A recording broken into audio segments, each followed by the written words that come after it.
Bendito, alabado y adorado sea Jesús en el santísimo sacramento de la Eucaristía. Bendito, alabado y adorado sea Jesús en el santísimo sacramento de la Eucaristía. Bendito, alabado y adorado sea Jesús en el santísimo sacramento de la Eucaristía. Mi Jesús, mi dulce amor y consuelo. Virgencita María, póstrate a los pies de Jesús, intercede por cada uno de nosotros.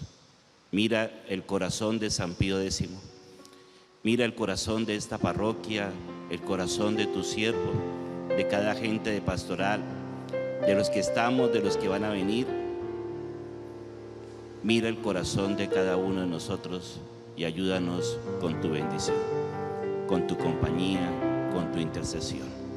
María, mírame, Madre mía, mírame.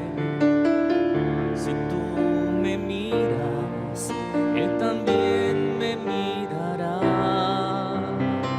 Madre mía, mírame, de tu mano llévame, muy cerca de Él, que me quiero quedar.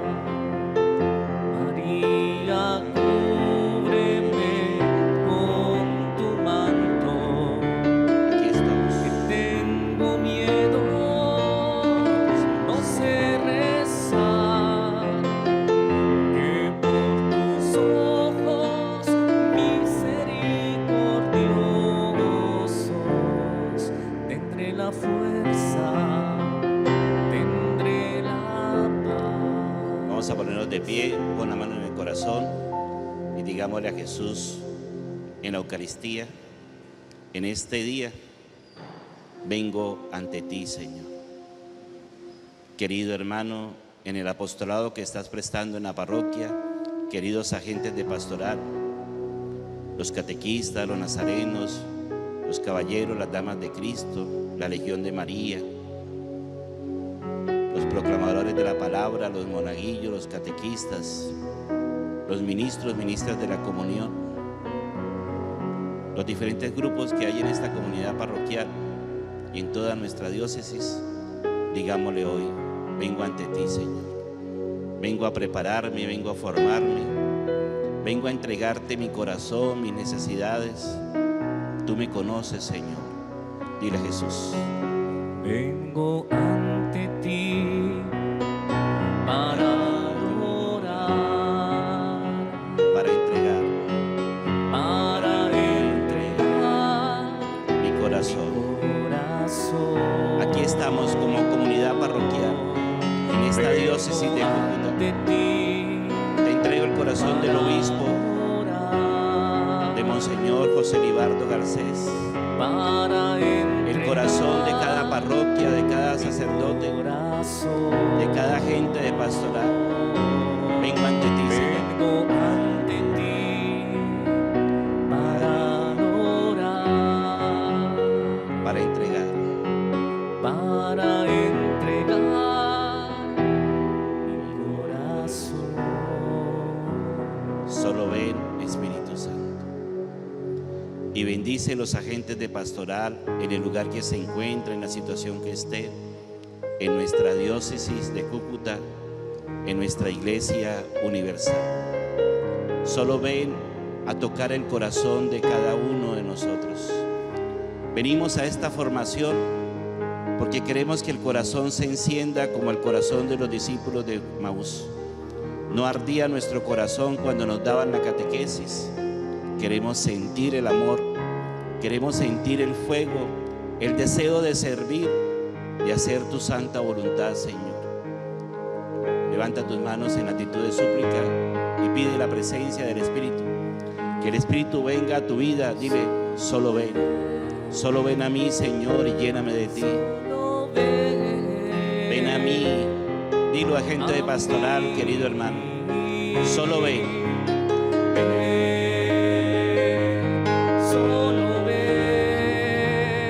Dame pasión por la palabra, pasión por la oración, pasión por la caridad, amor por los hermanos. Solo ven.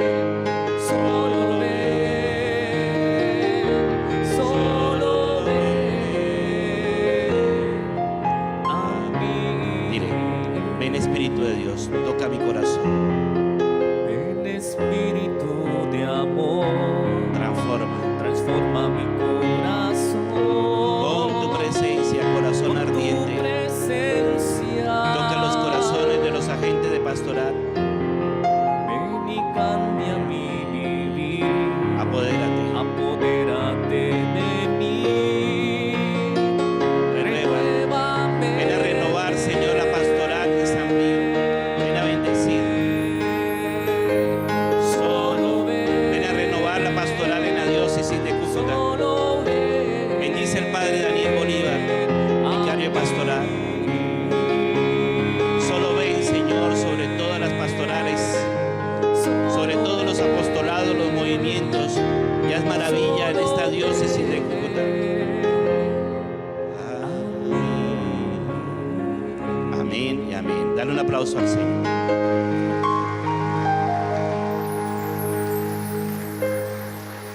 Tenga la bondad de sentarse. Damos la bienvenida al Padre Daniel Bolívar, vicario de pastoral de nuestra diócesis de Cúcuta, que viene pues a darnos una catequesis, una formación, y agradecemos su presencia.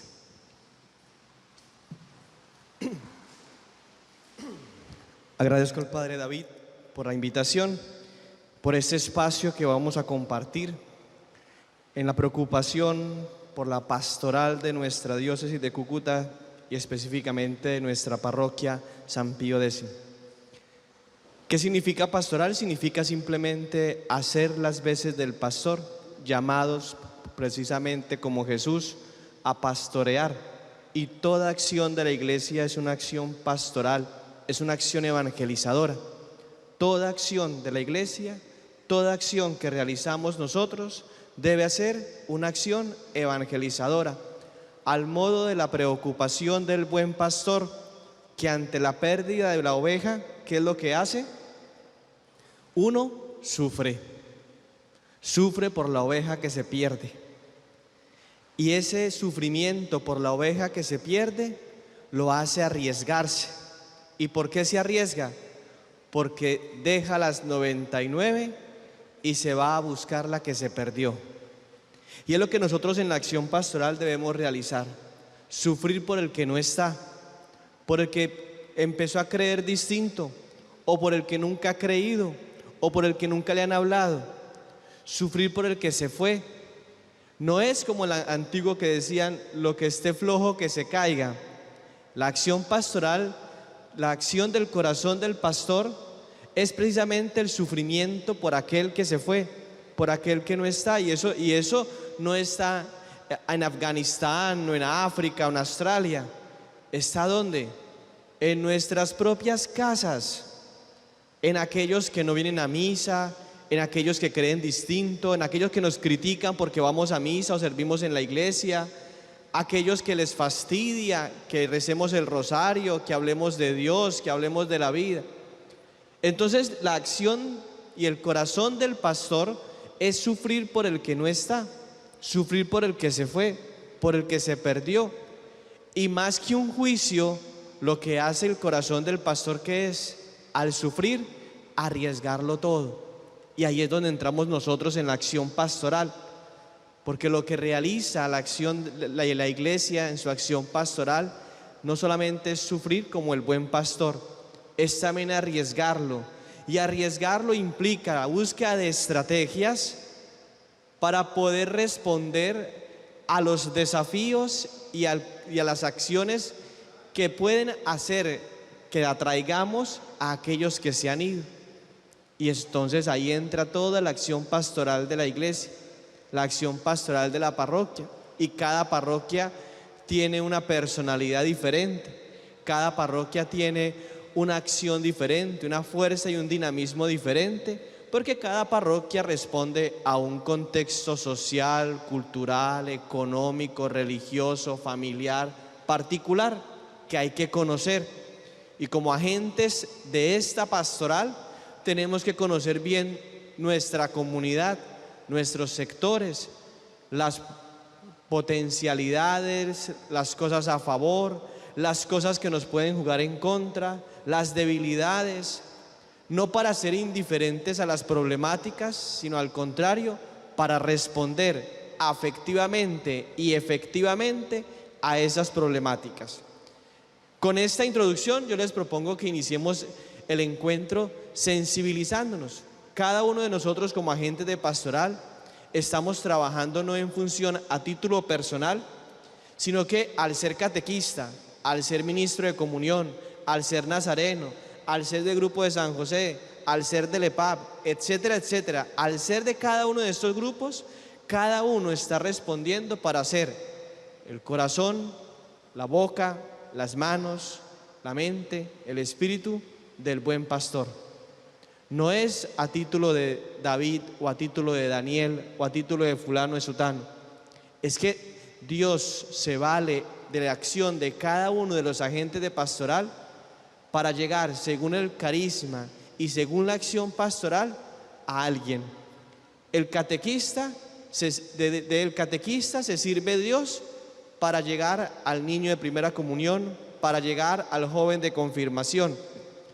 Y nuestro examen de conciencia gira entonces a que si yo de verdad estoy siendo las manos de Jesús, estoy siendo el corazón de Jesús, estoy siendo la mente de Jesús, el ministro de comunión, de él se vale Jesús para llegar a aquellos que no pueden venir hasta el templo a comulgar. Entonces la acción pastoral es una responsabilidad y una acción de toda la iglesia, de todos nosotros como agentes de pastoral. Y quiero invitarlos para que recordemos cierto pasaje del Evangelio de Mateo en el capítulo 9, versículos del 9 al 13. Mateo 9, 9, 13. Conocido como la vocación de Mateo, la vocación de Leví, y dice así: cuando se iba de allí, vio Jesús a un hombre que se llamaba Mateo, sentado en la oficina de impuestos, y le dijo: sígueme. Él se levantó y lo siguió. Después, mientras Jesús estaba sentado a la mesa en casa de Mateo, muchos recaudadores de impuestos y pecadores vinieron y se sentaron con él y sus discípulos. Al verlo, los fariseos preguntaban a sus discípulos: ¿por qué su maestro come con los recaudadores de impuestos y los pecadores? Lo oyó Jesús y les dijo: no necesitan médico los sanos, sino los enfermos. Entiendan bien qué significa misericordia quiero y no sacrificios, porque yo no he venido a llamar a los justos, sino a los pecadores. Palabra del Señor. Tomo algunos aspectos de ese pasaje del Evangelio para dar esta introducción a lo que en la Iglesia Diocesana estamos viviendo, este proceso evangelizador de la Iglesia particular, o PIP, que conocíamos anteriormente como Plan Diocesano de Renovación y Evangelización, PDRE, Plan Diocesano de Renovación y Evangelización, y que más antes era el Plan Global de Nueva Evangelización. Los más adultos recordarán aquellos primeros pasos del Plan Global Diocesano de Nueva Evangelización, con la creación de los núcleos, con la creación de los EPAPs, con la creación de las asambleas familiares, etcétera. Eso dentro de una iniciativa que surgió desde 1996 para responder a unos desafíos pastorales en nuestra iglesia diocesana, y que era un proceso pastoral que duraba 30 años, porque estaba dividido en 3 grandes etapas, y cada etapa estaba dividida en 3 grandes fases, y que ya habíamos terminado la segunda etapa con un sínodo diocesano que realizamos en nuestra diócesis de Cúcuta, que después de ese sínodo diocesano se vivió el sínodo de la Iglesia Universal. Y eso es lo que nos ha puesto en camino, nos ha puesto en salida misionera, porque el discernimiento que hacen los obispos de Colombia es que esta iglesia, que debe estar en salida misionera, porque hay un gran peligro y es acostumbrarnos a los nuestros, ¿cierto? Nos acostumbramos a los que estamos aquí, mientras que la esencia de la iglesia, lo fundamental de la iglesia es el apostolado. La iglesia nace apostólica. Jesús llama apóstoles. Al llamar apóstoles está llamando a hombres que sean capaces de iniciar un camino de discipulado, de conocimiento, de formación, pero también que sean capaces de anunciar, de proclamar, de llevar el mensaje. Y por eso el discernimiento que se hace es en la propuesta de la actualización de lo que antes era el plan global o el plan diocesano de renovación y evangelización, y ahora se llama proceso evangelizador de la iglesia particular. ¿Cómo se llama? El PEIP, proceso evangelizador de la iglesia particular, tiene un alma. El alma de este plan pastoral diocesano es la espiritualidad misionera, la iglesia en salida, el buscar a los que se fueron, como les decía al inicio. La preocupación de la pastoral de la iglesia, la misma preocupación del buen pastor, buscar la oveja que se perdió. Y para buscar la oveja que se perdió hay que arriesgar, hay que salir. Y a eso tenemos que hacer, aunque en eso nos enfrentemos a muchas cosas. Lo decía él en estos días cuando leíamos el discurso misionero. Entonces, este plan pastoral, que parte de esa necesidad de la iglesia de ser nuevamente apostólica, tiene un principio en esa alma de espiritualidad misionera. Y ese principio es que la iglesia nace para evangelizar. Nuestra acción es evangelizar. Todo lo que hagamos tiene que ser evangelizador, hasta los pasteles que vendemos para la construcción, las construcciones o las remodelaciones materiales de nuestras parroquias. Todo eso debe ser evangelizador, porque ahí se puede incentivar y motivar y sensibilizar a las personas sobre la necesidad de la construcción, no solamente física, sino también espiritual y moral, y la vinculación de todos en ese proceso. Entonces, esa alma que es el espíritu, la espiritualidad misionera, y que cada grupo debe fortalecer, tiene mi grupo de catequistas, tiene mi grupo de nazarenos, tiene mi grupo de liturgia, tiene mi grupo, cualquier grupo. Esta espiritualidad misionera, de verdad a nosotros nos impulsa el celo apostólico de evangelizar, porque aquí hay un riesgo, y el riesgo es quedarnos con los nuestros. Si ustedes ven, nos damos cuenta que poco a poco, cada vez somos menos. ¿Por qué? Voltéense a mirar. ¿Cuántos niños y cuántos jóvenes hay, por ejemplo? Muy poquitos jóvenes. Y ahí es donde tenemos que empezar también a mirar esos desafíos pastorales en nuestras comunidades. Entonces, esta alma, esta espiritualidad misionera, tiene también entonces algo que la jalona, algo que la está constantemente moviendo, algo que la va a dinamizar. Y es lo que el Papa Juan Pablo II, en una encíclica Novo Milenio Ineunte, el nuevo milenio que están haciendo, en el numeral 42, habla de la espiritualidad de comunión. Entonces, hay una espiritualidad misionera que es la que nos hace arder el corazón en ese deseo evangelizador. Pero hay una espiritualidad comunitaria, y en eso tenemos que trabajar todos. Que si bien somos únicos, no somos los únicos. Y aquí está entonces algo que el gran patrono que ustedes tienen en esta parroquia, ¿cuál es? Bueno, se preocupaba por poner en el centro a Jesucristo. Se preocupaba. De hecho, dentro de su programa pontificio fue precisamente instaurar todas las cosas en Cristo, volver a centrar en el corazón de la iglesia a Jesucristo. Y el plan pastoral tiene como punto central a Jesucristo. Volver que Jesucristo sea el centro del corazón de la iglesia, del creyente, del cristiano, de la gente de pastoral. Y esta es la preocupación de San Pío X, y buscó estrategias para eso a partir de sus grandes preocupaciones.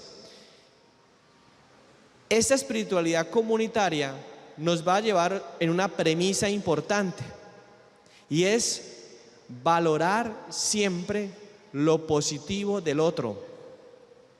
Ante eso tendríamos que responder a una tentación. ¿Cuál es? Enfrentar la tentación de los corrillos, de los chismes, de las habladurías, del mirar las cosas negativas del otro siempre, de que si este me está diciendo, ay, es que fulano de tal no sirve, es que fulano de tal no sé qué. Resistir a eso. La espiritualidad de comunión me va a llevar a mirar la otra cara de la moneda. Pero es muy bueno en aquella, es muy bueno en esto. Valorar lo positivo que hay en el otro. Esa es como una de las grandes premisas de esta espiritualidad de comunión. Entonces, si tenemos esa espiritualidad misionera, ese deseo y ese fervor ardiente de salir, de buscar, de anunciar, de evangelizar, también tenemos que fortalecer esa espiritualidad comunitaria, que uno, al interno de nuestros grupos, que es fácil, pero a veces se complica. Dos, entre grupos, no se trata de cuál grupo es más importante. San Pío X decía incluso que a mayor dignidad de servicio en la iglesia, más humildad y más servicio y más caridad. Ese es su patrono. Y ese es el que le está llamando, que si ustedes están en algún grupo parroquial y en un momento estamos en la importancia de los catequistas, pues mientras más luces y reflectores tienen los catequistas, más servicio, más humildad, más sencillez. Que te nombraba un coordinador de cualquier grupo, más humildad, más sencillez, más servicio. Los reflectores como que van apareciendo durante el año según los grupos. Hay tiempos en que es importante los ministros de comunión, hay tiempo en que son importantes los catequistas, hay tiempo en que son importantes los nazarenos, hay tiempo en que son importantes cualquier grupo parroquial. En temporadas tienen su protagonismo. Mientras más reflectores tenemos, más humildad, más sencillez, más servicio.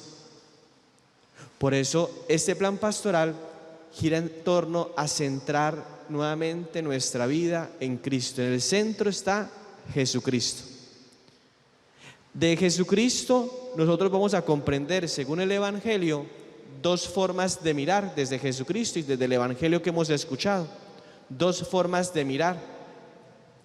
Ante estas dos formas de mirar hay dos actitudes. La primera mirada que aparece en el Evangelio que hemos leído, ¿cuál es? La mirada de Jesús. Vio Jesús a un hombre sentado en la mesa de los impuestos. La mirada de Jesús. Y la mirada de Jesús no es como la otra mirada que más adelante decían, ¿por qué tu maestro come con recaudadores de impuestos y con pecadores? Son dos miradas totalmente diferentes. La una mira la apariencia, el otro mira el corazón. Y a esta mirada, nuestro plan pastoral, en esa espiritualidad de comunión, está llamando para que todos nosotros fortalezcamos la mirada de Jesús. Que no miremos las apariencias. Para Mateo, para los fariseos, en su forma de mirar a Mateo, era el recaudador de impuestos, era el pecador, el publicano, era el pecador. En la mirada de Jesús, Mateo se convirtió en un discípulo. Sígueme. Eso es interesante nosotros analizar, incluso en nuestra acción pastoral. ¿Cómo miro yo a los demás? Si bien la mirada de los fariseos tienen una objetividad, es un recaudador de impuestos, ¿cierto? ¿Están diciendo mentiras? No, es un recaudador de impuestos, es un publicano, así se conocían. ¿Están diciendo mentiras? No, pero eso no basta. Hay que mirar como Jesús. Jesús ve más allá de la apariencia. Puede ser que para nosotros el otro puede ser su pecado. Ay, ese se equivocó en esto. Nosotros, porque somos muy dados a identificar a las personas por sus debilidades o por su pecado. Es decir, cuando hacemos una crítica, nosotros no nos dirigimos a la acción, nosotros nos dirigimos a la persona. Si alguien nos dice una mentira, nuestra crítica frente a esa persona no es, venga, me dijiste una mentira. Nuestra crítica es identificar a la persona con su error. Decimos, usted es un mentiroso. Lo identificamos. Y para después quitar ese rótulo a las personas, eso es complicadísimo, casi que imposible. Si usted le pone un rótulo negativo a una persona, eso es muy difícil de quitárselo después. El mentiroso, el vago, el bueno para nada. Eso por utilizar lo suavecito. Pero todos sabemos que las cosas cambian de color. Identificamos a la persona por sus errores y eso es un aprendizaje incluso para nuestra familia, para el esposo, para la esposa, para los hijos. Los hijos muchas veces son programados por los papás. Es que usted es un perezoso, es que usted es un bueno para nada. Pues entonces no se extrañe que el hijo crezca siendo un perezoso y siendo un bueno para nada. Usted mismo lo dijo así. Entonces, y eso en toda la vida social, en la interacción, somos muy dados a juzgar y es que ni siquiera a juzgar, a condenar. No juzgamos, condenamos inmediatamente. Por eso esas dos miradas, la mirada de Jesús que ve el corazón y ve en Mateo un discípulo, y la mirada de los fariseos que ven en Jesús aquel que está comiendo con recaudadores y publicanos. A eso responde la acción evangelizadora de la iglesia, para que seamos capaces de mirar como Jesús está mirando, mirar el corazón. Esa iglesia que es evangelizadora y evangelizar y esa espiritualidad misionera no es hacer proselitismo. No se trata de hacer proselitismo. ¿Qué es proselitismo? Hacer proselitismo es simplemente tocar la puerta de la casa y decir, vea, no sea como los demás, nosotros somos la iglesia verdadera, venga detrás de nosotros. No se trata de evangelizar haciendo proselitismo, se trata de anunciar a Jesucristo. La gente no necesita solamente identificarse con lo externo, la gente necesita testigos que anuncien el gran amor de Jesucristo. Por eso el principio evangelizador de este plan pastoral es que seamos conscientes de poner en el centro a Jesucristo. Ese ardor apostólico lo puedo alcanzar en la medida en que soy fiel a Jesucristo, en la medida en que me alimento de Él. ¿Y cuál es una gran problemática en la acción pastoral? Una gran problemática en la acción pastoral es la falta de formación, precisamente. Muchos de los planes pastorales y las evaluaciones pastorales en la diócesis de Cúcuta apuntaban diciendo falta formación. Pero en todas las parroquias hay un curso bíblico, hay un curso de cualquier liturgia, hay un grupo de liturgia, hay un grupo de catequistas que me imagino que se reúnen a formarse. Entonces, en todas las parroquias hay espacios de formación que necesitan ser aprovechados. Esos espacios de formación es importante aprovecharlos, porque es lo que nos va a dirigir nuestra atención para que nuestra fe pase del conocimiento a la profesión explícita, al sentimiento y a la acción. Una fe que sea capaz de entrar en coherencia entre lo que conozco, lo que profeso, lo que siento y lo que hago. Que esto que yo hago sea la manifestación, sea la evidencia de lo que conozco, lo que profeso, lo que siento y lo que hago. Todo unido. Que si conozco que Dios es amor, debo anunciar que Dios es amor y no enjuiciar ni condenar. Debo anunciar que Dios es amor. Debo sentirlo así y debo expresarlo así. Por eso la mirada de Jesús en el Evangelio que hemos escuchado es tan importante, porque es una mirada que mientras los demás veían al recaudador de impuestos, Jesús veía el corazón de la persona. Jesús nos ve de manera diferente y eso para nosotros debe ser un motivo también de entusiasmo y de alegría, sentir que el hombre es amado por Dios. Y en ese amor de Dios, Jesús expresa su verdad. La verdad del hombre es volver a la comunión con Dios. Miren, por ejemplo, el Evangelio de ayer, o el Evangelio del próximo domingo nos va a llamar a pensar, porque nos va a hablar del trigo y de la cizaña, y de la forma de actuar del corazón del hombre y la forma de actuar del corazón de Dios. Mientras nosotros hacemos un juicio de que venga Dios y acabe con los malos, porque los malos son los demás, no yo. El corazón de Dios, ¿cuál es? Su paciencia es, precisamente, esperemos. Esperemos, porque tarde o temprano las cosas se van a dar a conocer. El trigo se da a conocer, la cizaña se da a conocer, y ya sabemos qué le va a pasar a la cizaña. Por eso, queridos hermanos, este plan pastoral tiene unos ejes transversales que son importantes.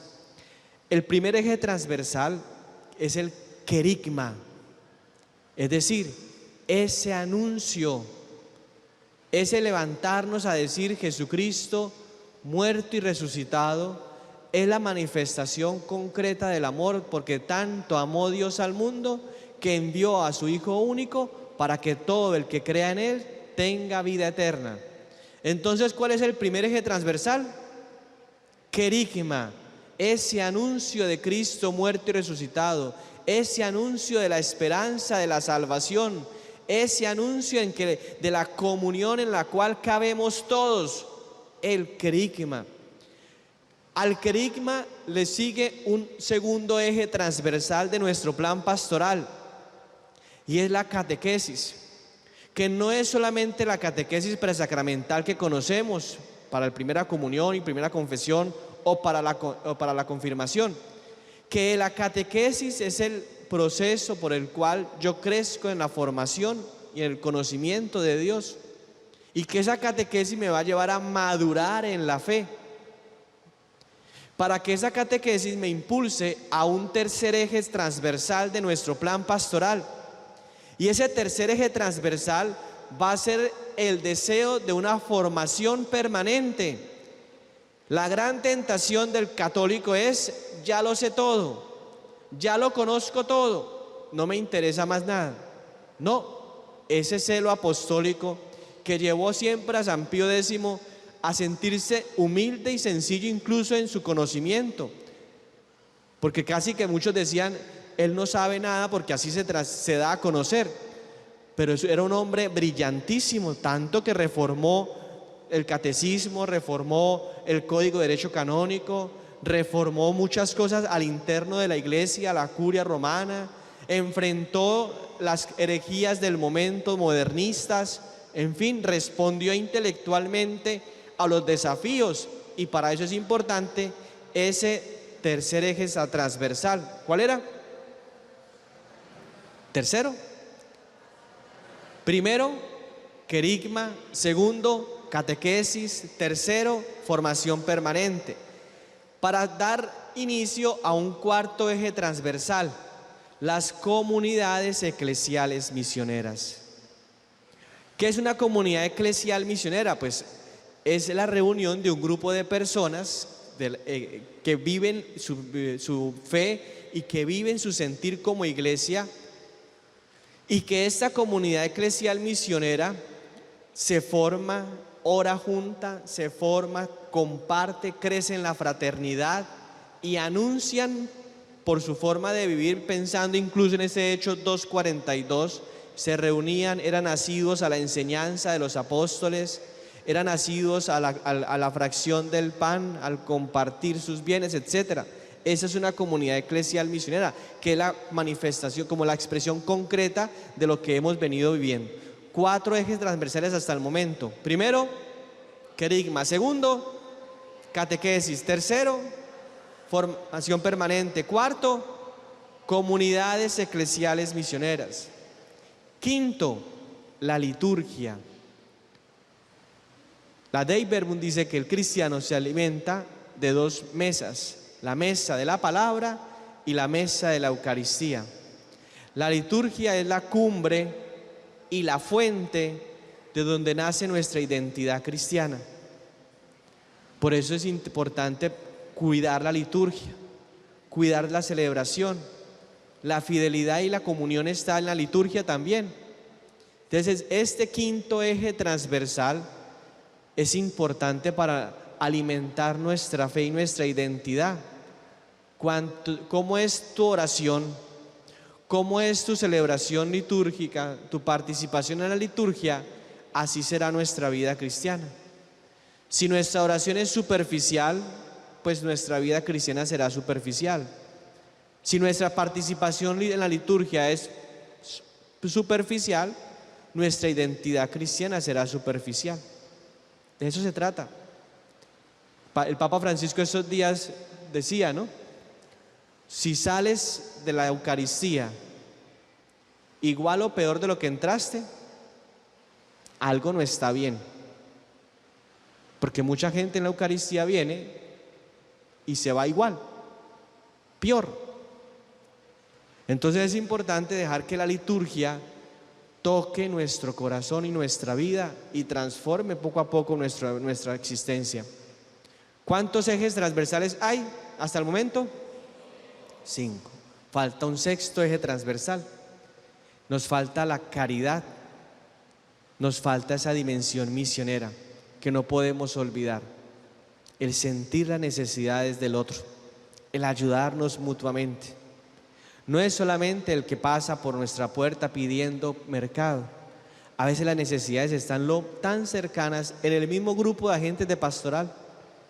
Y muchos que sirven como agentes de pastoral necesitan y no dicen nada. Mi sensibilidad debe moverme a pensar, hombre, este está atravesando por un mal momento. ¿Cómo podemos ayudarnos mutuamente? Una mano lava la otra y las dos lavan la cara. Entonces es importante que en esta experiencia de comunión podamos también sentir las necesidades del otro y ayudarnos mutuamente. Entonces este plan pastoral que tiene un alma, espiritualidad misionera, ¿cierto? Que tiene algo que la está jalonando, espiritualidad de comunión. Tiene unos ejes transversales: querigma, catequesis, formación permanente, comunidades eclesiales misioneras, liturgia y apostolado o caridad, la dimensión caritativa. Es lo que cada grupo va a comenzar a trabajar y a elaborar.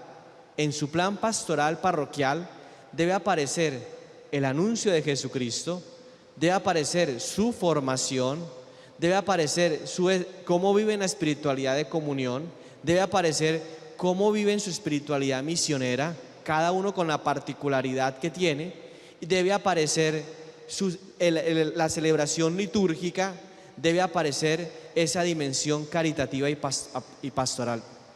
Entonces yo los invito para que esta expresión que nos hace a nosotros pensar en este proceso evangelizador de la iglesia particular, nos lleve a nosotros a lo que el apóstol experimentó en el Evangelio.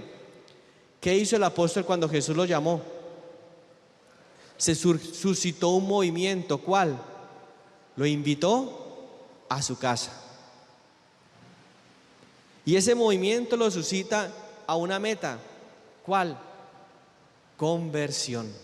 Y aquí entra entonces otro elemento fundamental del plan pastoral: la conversión personal, la conversión pastoral. Es que las cosas siempre se han hecho así. Eso es un bloqueo más que una oportunidad. La conversión personal, porque cada quien sabe de qué tiene que convertirse, cada quien sabe su necesidad, cada quien sabe su debilidad.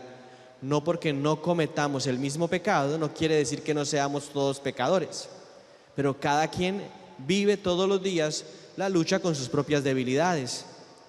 Esa conversión personal lo debe llevar a buscar las herramientas necesarias para poder luchar contra sus propias debilidades, porque el que le gusta jugar con fuego termina quemado.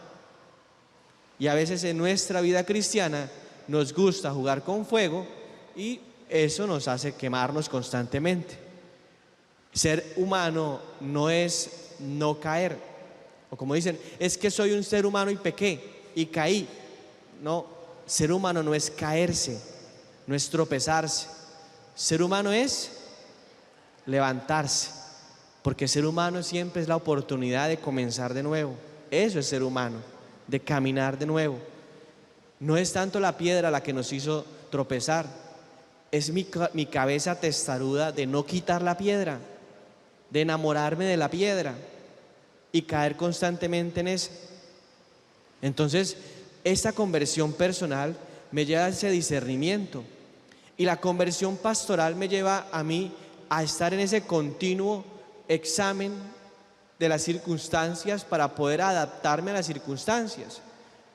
La pandemia nos trajo unas consecuencias desastrosas a nivel pastoral, pero tenemos que empezar a adaptarnos a unas situaciones para empezar a buscar las soluciones y poder evangelizar con estas circunstancias. Por eso el plan pastoral tiene una metodología llamada metodología prospectiva.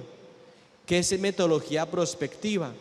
Que yo soy consciente de hacer un análisis de la situación social y pastoral en donde estoy, que yo soy consciente de mirar hacia dónde voy a ir, cómo sueño yo mi grupo de catequistas, cómo pienso que debe ser mi grupo de San José, cómo pienso yo que debe ser el grupo de nazarenos, monaguillos, ministras, etcétera, cómo pienso mi parroquia, cómo la sueño, cómo creo yo que va a ser mi parroquia.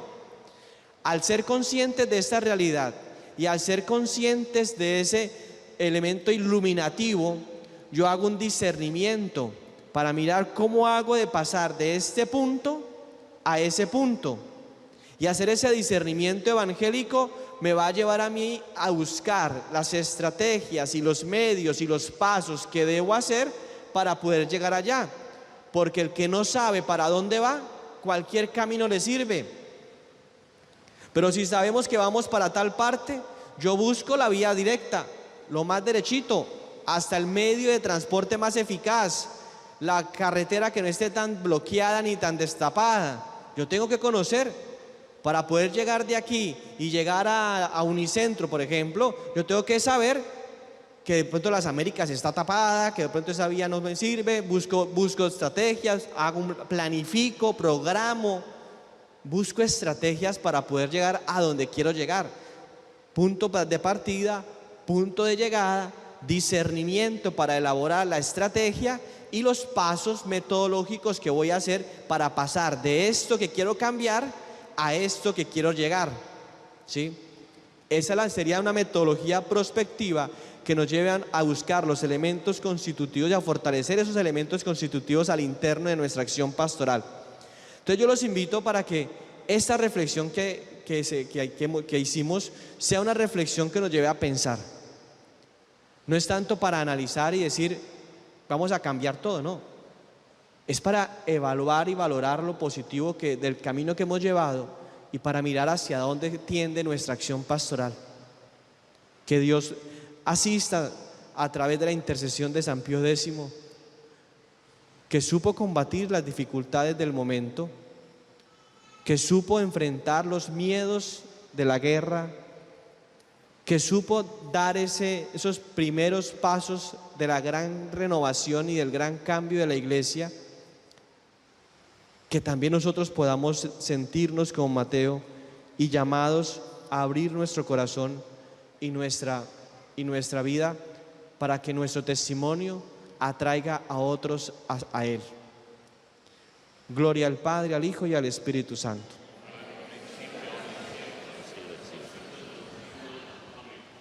Agradecemos al Padre Daniel su intervención. Que Dios le bendiga abundantemente.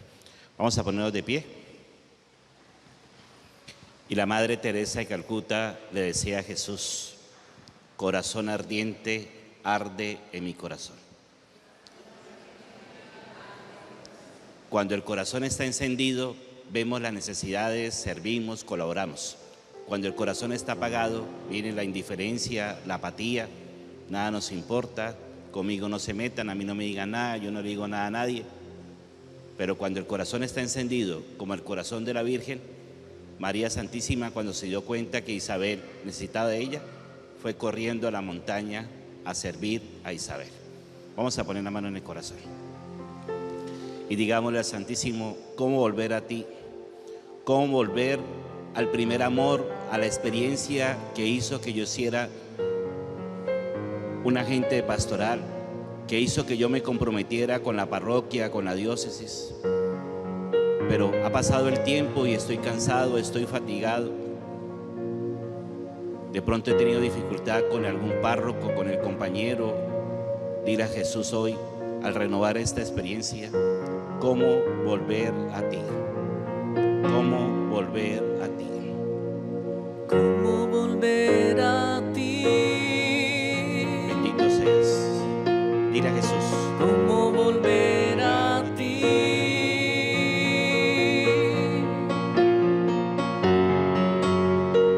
¿Cómo volver a ti?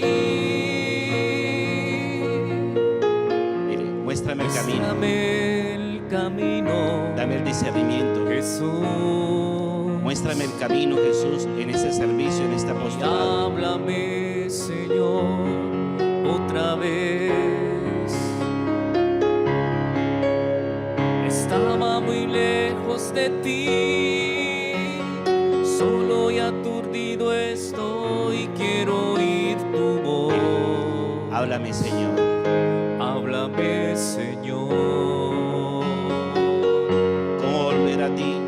¿Cómo volver A la alegría del servicio, ti? a la pasión por tu presencia, a disfrutar la oración, a leer la palabra, ¿Cómo volver a vivir la caridad. ti? Muéstrame el camino, Dios. Diga. Muéstrame el camino, Jesús, y háblame, Señor, otra vez. Estaba muy lejos de ti, solo y aturdido estoy, quiero oír tu voz. Háblame, Señor. Háblame, Señor. Y repiten conmigo: Señor, Señor, aquí está tu siervo, tu sierva. aquí está tu siervo, Como la Virgen María, como la Virgen María. te digo hoy: Te digo, hágase en mí hágase en mí según tu palabra. según tu palabra. Toma mi corazón Toma mi corazón, y lléname de ti. lléname de ti. Estoy dispuesto a servir Estoy dispuesto a servir según tu voluntad. según tu voluntad. Regálame Regálame la fe, la fe, la obediencia, la obediencia, la disciplina, la disciplina, la caridad, la caridad, para vivir para vivir en tu amor en tu amor y servir y servir a mis hermanos. a mis hermanos. Amén, amén y amén. Dale un aplauso al Señor. Bendito, alabado y adorado sea Jesús en el Santísimo Sacramento de la Eucaristía. Bendito, alabado y adorado sea Jesús en el Santísimo Sacramento de la Eucaristía. Bendito, alabado y adorado sea Jesús en el Santísimo Sacramento de la Eucaristía. Sea para siempre bendito, alabado y adorado. Oh Dios, que en ese sacramento admirable nos dejaste memorial de tu pasión, te pedimos nos conceda venerar de tal modo los sagrados misterios de tu cuerpo y de tu sangre, que experimentemos constantemente en nosotros el fruto de tu redención. Por Jesucristo nuestro Señor. Amén. Repiten conmigo: buen Dios, Buen Dios, por las llagas por las llagas y la sangre de Jesús, y la sangre de Jesús, Hijo de María, Hijo de María, Como fruto de esta formación, como fruto de esta formación, concédenos concédenos esta bendición. esta bendición. Haz un milagro en mí, Señor, Haz un milagro, y renueva mi corazón. Lléname de ti lléname de ti, y dame la gracia de dar de ti de ti a mis hermanos. a mis hermanos. Vamos a recibir la bendición con el Santísimo. Haz un milagro, haz un